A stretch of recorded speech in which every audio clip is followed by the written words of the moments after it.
प्राचीन भारतीय इतिहास के विभिन्न आयामों के ऊपर ये जो चर्चा हो रही है, इसमें आप सबों का स्वागत। और पिछले हिस्से में हम लोगों ने हर्षवर्धन काल में जो सांस्कृतिक अवस्था थी उसके ऊपर चर्चा शुरू कर दी थी और ये उसका दूसरा हिस्सा है। तो जो परिवर्तन संस्कृति के क्षेत्र में आपको 7वीं शताब्दी के पहले हाफ में, यानी 600 से लेकर 650 ईस्वी तक के काल में संस्कृति के क्षेत्र में जो परिवर्तन हो रहे थे, हम लोग उसकी चर्चा कर रहे हैं। पिछले हिस्से में हम लोगों ने जो परिवर्तन भाषा के क्षेत्र पर या कला और जो स्थापत्य शैली है उसमें जो परिवर्तन हो रहे थे उसकी चर्चा मूलतः की, और एक सांस्कृतिक इकाई के तौर पर कैसे क्षेत्र अपने आप को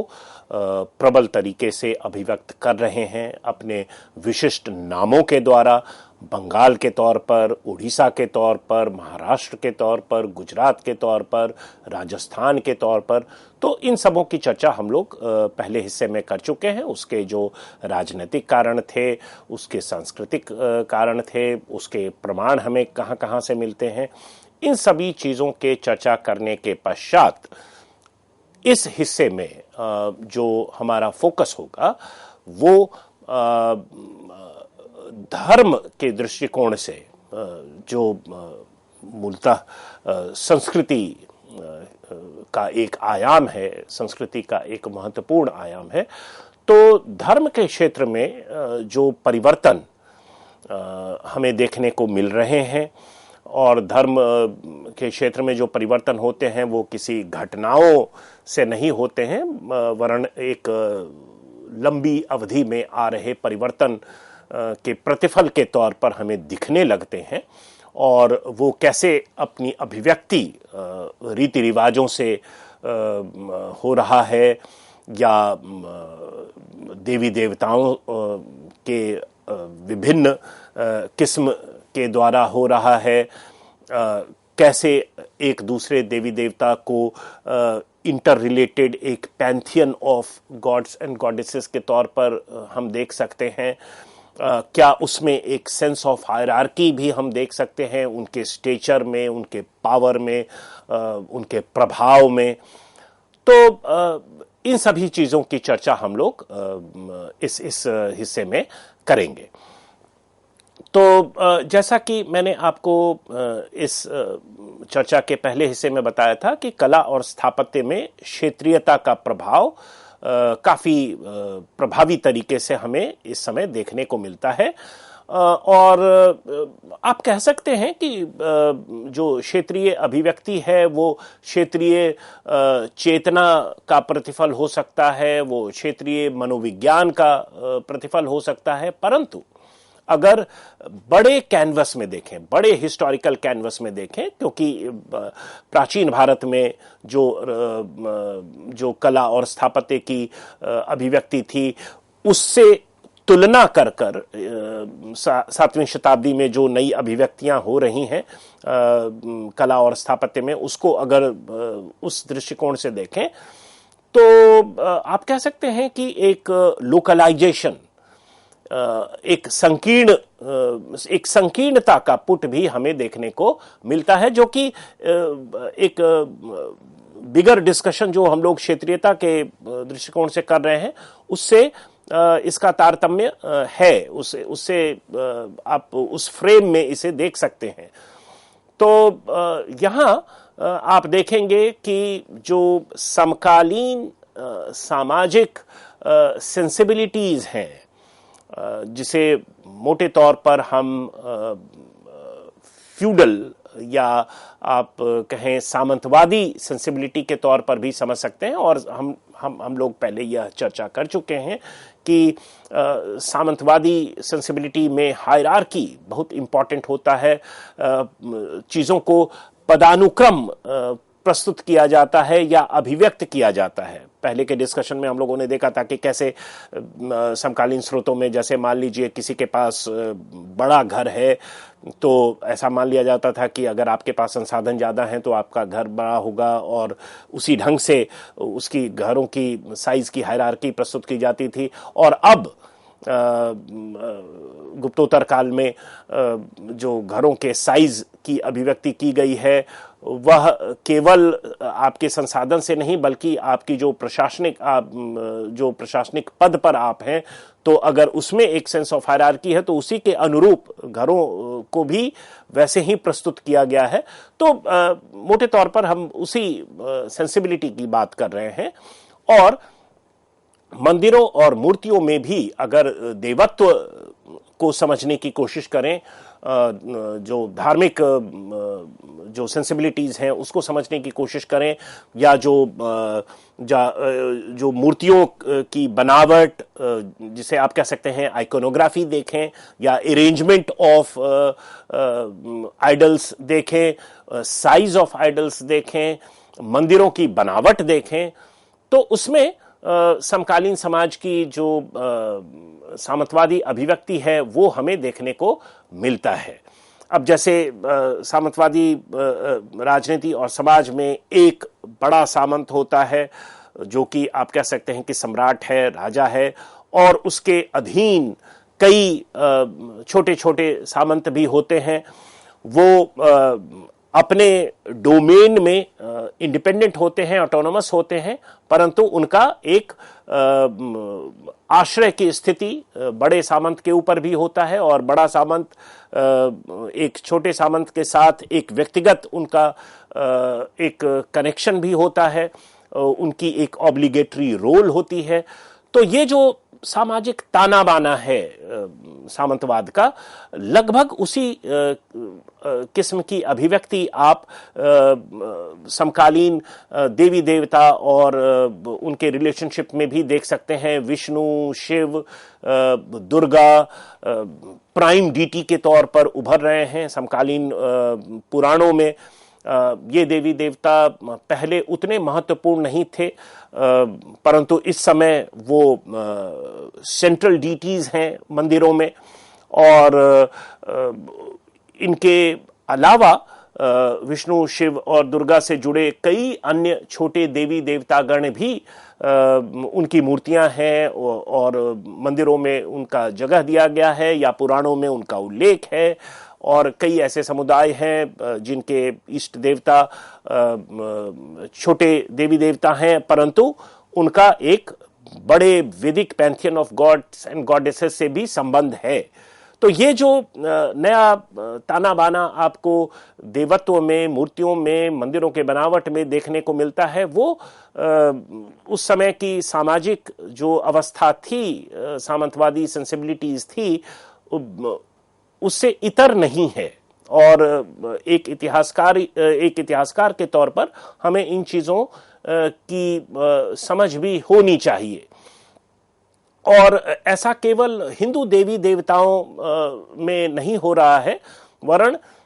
जैन और तांत्रिक संदर्भों में भी अभी हम लोग चर्चा करेंगे कि जो तांत्रिक समुदाय है या तांत्रिसिज्म जिसे हम कहते हैं, उसका अभिप्राय बौद्ध धर्म से भी है। वज्रायण एक अलग सेक्ट उभर कर आ रहा है कालांतर में, 7वीं शताब्दी के पश्चात 8वीं शताब्दी के आसपास इलाकों में के समय में। और अगर आप जैन और तांत्रिक संदर्भों में भी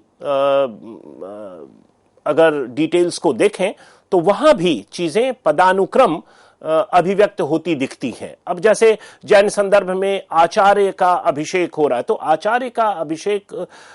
लगभग उसके जो रीति रिवाज हैं और जो एक आप कह सकते हैं सेरेमनी जिस हो रहा है किसी आचार्य को कॉन्सिक्रेट करने का, तो लगभग वैसा ही है जैसे किसी राजकुमार को कॉन्सिक्रेट किया जाता है किसी राजघराने में। तो एक प्रतिबिंब आपको समाज और धर्म का एक दूसरे के ऊपर बनता दिखता है इस समय की अभिव्यक्तियों में। धार्मिक मसलों में जो पूजा पाठ की नई परिपाटी हमें देखने को मिलती है इस समय में, उसका भी संदर्भ इस बदलते हुए परिवेश से है। पहले की चर्चाओं में हम लोगों ने इस बात के ऊपर जिक्र किया था कि अब पुराणों में, जो कि समकालीन स्रोत हैं गुप्त काल और गुप्त काल के बाद के कालखंडों के लिए, तो कई ऐसे नए देवी देवता भी हमें पुराणों में उनका उल्लेख मिलता है, और कई पुराने जो वैदिक गॉड्स गॉडेसेस है उनसे एक संबंध जुड़ा हुआ होता है। परंतु अब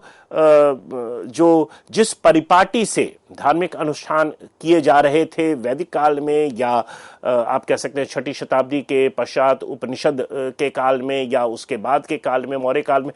अब वो परिपाटी बदलती नजर आ रही है। तो पूजा पाठ करने का आप कह सकते हैं कि जो वैदिक परिपाटी थी वो सैक्रिफाइस लेड था, यज्ञ करने का था। यज्ञ में आप हवन करते हैं और उसमें सैक्रिफिशियल रिचुअल्स होते थे, और उसके बाद फिर जो या जैसा गृह सूत्र वगैरह में बताया गया है कि आप इंडिविजुअल घरों में हवन करें, यज्ञ करें, और उसमें जो भी रीति रिवाज हैं उसका परिपालन करें। उसके बाद फिर उपनिषदिक काल में हमें देखने को मिलता है, चाहे वो वैदिक परंपरा हो या वैदिक परंपरा से इतर बौद्ध या जैन परंपराओं में भी अगर आप देखें तो ज्ञान के खोज में लोग रिनंसिएटर बन रहे थे, जो घर छोड़कर वो ध्यान कर कर कहीं जंगल में या किसी शांत इलाके में वो ध्यान कर कर नॉलेज एक्वायर कर रहे हैं, ज्ञान की खोज में निकल चुके हैं। और इसी संदर्भ में हम यह देखते हैं कि भगवान बुद्ध को ज्ञान की प्राप्ति हुई, महावीर जैन को ज्ञान की प्राप्ति हुई, और ज्ञान महत्वपूर्ण हो जाता है और ये एक जरिया बन जाता है रिलीजन और रिलीजियोसिटी का। तो वो जो सेकंड फेज है, या आप कह सकते हैं कि सेकंड फॉर्म है रिलीजन और रिलीजियोसिटी का, उससे भी इतर अब जो पुराणों में जिस ढंग से रिलीजन और रिलीजियोसिटी अपने आप को अभिव्यक्त कर रहा है वो थोड़ा अलग है। अब महायज्ञ, ज्ञान और त्याग से ज्यादा भक्ति की भावना, भजन गाने की परिपाटी और प्रसाद ग्रहण करना, तो ये इन तरीकों से भक्ति, भजन, प्रसाद, ये नई धार्मिक अभिव्यक्तियां आपको इस समय से देखने को मिलती हैं। और इसे भी इतिहासकारों ने जो समाज और अर्थव्यवस्था में परिवर्तन हो रहे थे उससे इसके जुड़ाव को कई अपने लेखों में इतिहासकारों ने इसे समझने की और समझाने की कोशिश की है। अब जैसे सामंतवादी व्यवस्था में हम सभी जानते हैं कि जो एक राजा होता है, जो आप कह सकते हैं कि सबसे महत्वपूर्ण सामंत है, उसके इर्द गिर्द उसके अधीन कई और छोटे सामंत होते हैं, और जो छोटे सामंत होते हैं वो अपना सब कुछ बड़े राजा को लगभग समर्पित करते हैं, अपने संसाधनों को समर्पित करते हैं और एलिजियंस का ओथ लेते हैं, और रिटर्न में यानी अगर आप ऐसा करते हैं तो रिटर्न में आपको जो मिलता है वह है बड़े राजा का संरक्षण, और उसके साथ साथ अपने इलाके में कर वसूली का अधिकार। तो ये ग्रामर है फ्यूडलिज्म पॉलिटिकल रियलिटी की, फ्यूडलिज्म के पॉलिटिकल रियलिटी का यही व्याकरण है, और इसका असर और आप कह सकते हैं कि इसका प्रतिबिंब आपको धार्मिक रीति रिवाजों में भी परिलक्षित होता दिखता है। तो वो कैसे होता दिखता है? तो जैसा मैंने आपको अभी बताया कि एक इष्ट देवता हैं, एक मूल देवता हैं, एक सबसे महत्वपूर्ण देवता हैं, उसके प्रति कई छोटे देवी देवता जो हैं वो उनसे जुड़े भी हैं, वो उनके प्रभाव में हैं, वो उन्हें समय समय पर कोई हेल्प भी कर रहे हैं, परंतु एक बड़े देवता के तौर पर उनका प्रभाव और संरक्षण सारे छोटे देवी देवताओं को भी मिल रहा है। तो कई पौराणिक कहानियों में आप देखेंगे कि कोई पर्टिकुलर देवता है, वो जब किसी दिक्कत में पड़े तो वो किसी बड़े देवता के पास गए, बड़े देवता ने कोई दूसरा रास्ता सुझाया और उसके बाद संसाधनों को मिलाकर, प्रभावों को, शक्तियों को मिलाकर जो एनिमी है उसे आप कह सकते हैं न्यूट्रलाइज किया गया या उसका कोई समाधान निकाला गया। तो ये जो सारी अभिव्यक्तियां हैं धर्म के मसलों की, उसे अगर आप डिकोड करें तो आपको फ्यूडल सेंसिबिलिटीज समकालीन जो हैं वो देखने को मिलता है इसमें। तो अपने देवी देवता के प्रति पूर्ण समर्पण, और ये केवल जो वैदिक परिपाटी है, हिंदू परिपाटी है, केवल उसमें जैसे विष्णु या शैव के अनुयायी हैं, विष्णु और शिव के अनुयायियों में केवल देखने को नहीं मिलता, बल्कि जो हेटेरोडॉक्स सेक्ट्स हैं जैसे महायान बुद्धिज्म में भी आपको ये भक्ति भावना प्रबल होती दिखती है इस समय की। तो एक क्रॉस रिलीजियस डिवाइड आपको इस तरह की सेंसिबिलिटीज देखने को मिलती है। अगर आप इस समय की जो राजनीतिक, इस समय की जो धार्मिक परिदृश्य है उसके ऊपर ध्यान दें तो अब जैसा कि हम लोग पहले चर्चा कर चुके हैं, पोस्ट मॉडर्न पीरियड में ही बौद्ध धर्म कई संप्रदायों में बट गया था, हीनयान, महायान, और अब भारत में ज्यादातर जो बौद्ध धर्म के अनुयायी थे इस समय 7वीं शताब्दी के आसपास, वो उनका संबंध महायान से था। हीनयान मूलतः बर्मा, कंबोडिया, चीन इलाकों में ज्यादा प्रचलित था। भारत से पूरी तरह से खत्म नहीं हुआ था, कई पॉकेट्स में हीनयान के अनुयायी थे, परंतु महत्वपूर्ण ज्यादा और ज्यादा जो बहुतायत थी अनुयायियों की वो महायान की थी। और इन सबों में आप जो भक्ति टेंडेंसीज हैं, और वो एक मूवमेंट के तौर पर भी डेक्कन और साउथ इंडिया में शुरू हुआ इस समय, और उसका प्रभाव आपको इन धर्मों पर, इन संप्रदायों पर सीधे तौर पर देखने को मिलता है। और भक्ति का यहां सीधा संदर्भ है अपने देवता के प्रति पूर्ण समर्पण। और इसके लिए आप इसे अभिव्यक्त कैसे कर रहे हैं? तो अभिव्यक्ति के लिए आप उनका नाम जपते हैं। तो ये जो भजन की परंपरा है कि नाम भजना,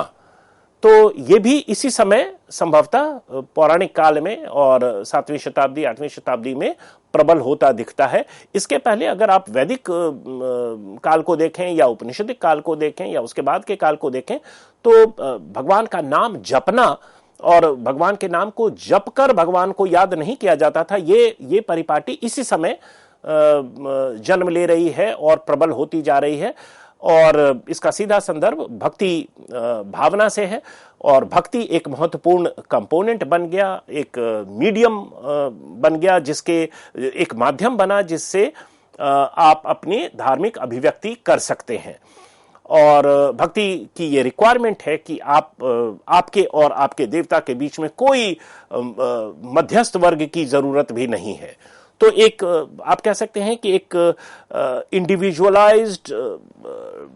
डेमोक्रेटाइज्ड स्लांट भी भक्ति आंदोलन में है, और एक इगैलिटेरियन स्लांट भी है। वो कभी हायरार्की को काटता हुआ भी निकलता है। मिडिल मैन जो हैं भगवान और मनुष्य के बीच धर्म के दृष्टिकोण से उसको काटते हुए यह भावना अपने आप को अभिव्यक्त होती दिखती है। परंतु बड़े स्ट्रक्चर में आप देखेंगे कि जब देवत्व को या देवी देवताओं को या मंदिरों की बनावट देखें तो उसमें आपको एक जो सोशल हायरार्की है, पदानुक्रम चीजों को अभिव्यक्त करने की जो शैली है वो भी अभिव्यक्त होती दिखती है। इसके साथ साथ ये जो पदानुक्रम और हायरार्की की बात हम लोगों ने की, इसके साथ साथ आप जो रिलीजन और रिलीजियोसिटी है इस समय की, उसमें आप कह सकते हैं कि जैसे बौद्ध धर्म में वज्रायण का आना, वैसे ही हिंदू ब्राह्मणवादी परंपरा में शक्ति पंथ का आगमन। तो जो मदर गॉडेस है, मातृदेवी है, समाजशास्त्री हमें बताते हैं कि मातृदेवी की प्रमुखता एक एग्रेरियन सोसाइटी में होती है। फर्टिलिटी कल्ट, जो सृजनात्मक शक्ति है, उसे लोग पूजने लगते हैं, उसे एक आइकॉनिक प्रपोर्शन दिया जाता है धर्म में। तो हम सभी जानते हैं कि इस समय की जो अर्थव्यवस्था है वो अब खेती पर ज्यादा निर्भर है। व्यापार वाणिज्य थोड़ी उतनी अच्छी स्थिति में नहीं है जैसा पहले वो था। लंबी दूरी के व्यापार और जो शहरों की संख्या है वो भी थोड़ी कम होती, तो एक रूरलाइजेशन का माहौल है, एक लोकलाइजेशन का ओवरऑल माहौल है। और इसी आप कह सकते हैं कॉन्टेक्स्ट में, इसी हिस्टोरिकल, इकोनॉमिक, सोशल कॉन्टेक्स्ट में एक जो धार्मिक संवेदना बदली हुई हमें दिखती है, वो इसी का असर के तौर पर आप देख सकते हैं। तो फर्टिलिटी कल्ट, शक्ति पंथ का आगमन, जैसे बौद्ध धर्म में वज्रायण, जैसे जितने भी मेल डीटीज हैं या इंपॉर्टेंट फिगर्स हैं, उनकी एक कंसॉर्ट के तौर पर एक फीमेल डीटी भी अब हमें देखने को मिलती है, जिसे हम तारा कहते हैं। तो द कॉन्सेप्ट ऑफ तारा वो आप वज्रायण या बौद्ध धर्म में देखते हैं। हिंदू परंपरा में भी, वैदिक परंपरा में भी जो देवी देवता हैं, अब उनके साथ, जैसे अगर विष्णु की बात कर रहे हैं तो लक्ष्मी उनकी पत्नी के तौर पर अब ज्यादा उनका उल्लेख हमें मिलना शुरू हो जाता है। वैसे ही शिव के संदर्भ में पार्वती, काली या दुर्गा का आना, तो ये सभी एक नई परंपरा की अभिव्यक्ति है। शक्ति कल्ट या आप कह सकते हैं मदर गॉडेस जो है, मातृदेवी की जो मातृदेवी के प्रति जो आसक्ति है समाज की, और एक खेतीहर समाज में वो आसक्ति काफी प्रबल होता है, तो कहीं ना कहीं उसका भी उसकी अभिव्यक्ति भी अब जो Vedic pantheon of gods and goddesses हैं, Puranic pantheon of gods and goddesses में, उसमें वहां वो अभिव्यक्त हो रहा है। वो एक आप कह सकते हैं कि रिलीजियस कैरेक्टर के तौर पर उनकी अभिव्यक्ति समकालीन स्रोतों में आप देख सकते हैं। यह अभिव्यक्ति साहित्यिक स्रोतों में, पुराणों में दिख रही है, यह अभिव्यक्ति प्रैक्टिस में दिख रही है, रिलीजियस प्रैक्टिस में दिख रही है, यह अभिव्यक्ति आइकोनोग्राफी में दिख रही है, यह अभिव्यक्ति आपको जो पूजा घर है उसके स्थापत्य में दिख रही है। तो ये सारे परिवर्तन आप सांस्कृतिक परिवर्तन के अंतर्गत समाहित कर सकते हैं। और पिछले 2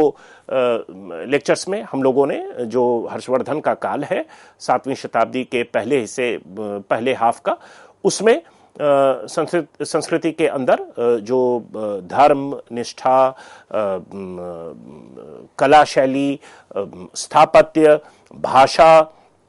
राजनीतिक तौर पर क्षेत्रीय अभिव्यक्ति, इन सबों के तौर पर इसको डिस्कस किया, और इन सबों को आप एक ओवरऑल सांस्कृतिक परिवर्तन के तौर पर देख सकते हैं। धन्यवाद।